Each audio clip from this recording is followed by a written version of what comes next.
Well, hello to my Sunday school friends. It is really nice to see you again. I hope you are well. I hope you're healthy and that your family is good. The last time we talked, remember, King Saul and his son Jonathan had been battling the Philistines, and Jonathan had been very brave, and God had used him to rally the people, and they had driven the Philistines out of Israel. So that's where we start this week's story. The Philistines, having been defeated, they stayed in their country. They weren't interested in more fighting, but there were other people who were encroaching on Israel, who were coming into Israel or were troubling Israel, and it was time to drive them out and back too. And so God talked to Samuel and said, next on the list is the Amalekites. So I need you to go talk to Saul that it's time to drive the Amalekites absolutely out of the land. So Samuel went to Saul. He said, pull the army together. We're going to go after the Amalekites. And listen, Saul, God says don't take anything from the Amalekites. Right? Don't take anything. Right? It's not yours. It belongs to God. And Saul, he listened, but Saul was starting to have these ideas that he was the special one and not God, and that he didn't really have to obey God. He didn't really have to listen to God anymore because he was the king and he could decide what was right and what was wrong. And you can guess how this is going to turn out, right? So Saul called together the army and they marched off and they went to war. And of course, they had a smashing victory because God had told them to do it. But then Saul disobeyed God, and they kept the best cattle, the best sheep, the best goats. They kept the best of everything. And God talked to Samuel and said, I am so sorry that I made Saul king. He doesn't listen to me. He doesn't obey me. And all night Samuel wept for the king. All night Samuel prayed for the king. He was so sad that Saul would be so disobedient.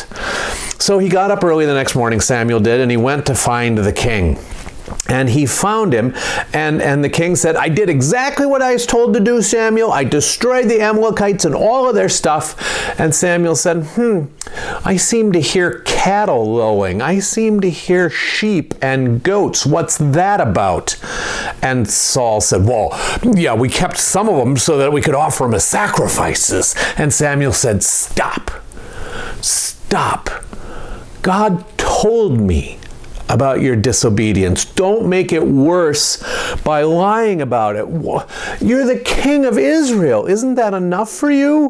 Why would you disobey God? Don't you know that even if you were going to give him all his sacrifices, obedience is better than sacrifices? That God doesn't like rebellion. Rebellion is bad, and that's what you're doing. And Saul was very, very sad.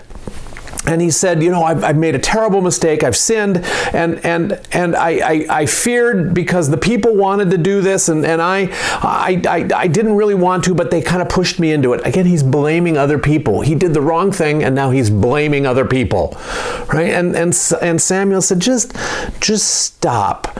I'm not gonna worship with you. I'm not gonna go back with you. What you've done is terrible. You've rejected the word of the Lord. And God has rejected you as the king of Israel. And Samuel turned away from Saul, and as he was turning away, Saul reached out and he grabbed Samuel's robe and he pulled it, and the robe tore. And Samuel said to Saul, as you have torn my robe, so has God torn your kingdom away from you and has given it to your neighbor who is a better man. And Saul said, please pray for me. Samuel prayed for the people. He prayed for God's mercy. And he never saw Saul again after that. He wept for him. He mourned for him as if Saul had died. And he was so sad that Saul had been made king over Israel. All right, so that's where we're stopping for this time, right? Remember, Saul's kingdom is going to be torn from him and given to a better man. Maybe Next time, we'll figure out who that is. You take care. I hope to see you soon. Bye-bye.